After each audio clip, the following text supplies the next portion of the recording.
South Gujarat association of Muslim doctors સંસ્થાએ રાષ્ટ્રીય પર્વ પ્રજાસત્તાક દિવસની ઉજવણી અને વૃક્ષારોપણ કાર્યક્રમનું સફળ આયોજન કર્યું હતું. South Gujarat association of Muslim doctors સંસ્થાએ પ્રજાસત્તાક દિવસના શુભ અવસરે સરથાણા નેચર પાર્કમાં વૃક્ષારોપણ અને રાષ્ટ્રીય ધ્વજ ફરકાવવાનો કાર્યક્રમ યોજવામાં આવ્યો હતો.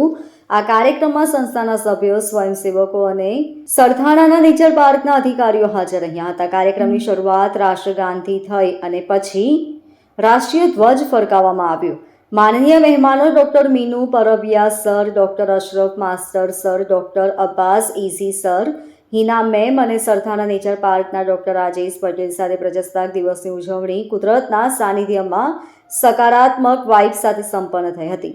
એસએમસીની પરવાનગી બાદ એસએમટી દ્વારા ત્યાંના અધિકારી અને સ્ટાફની મદદથી સરથાણા નેચર પાર્કની જમીન પર 50 રોપા વાવ્યા હતા. Bureau report LK star news, Surat.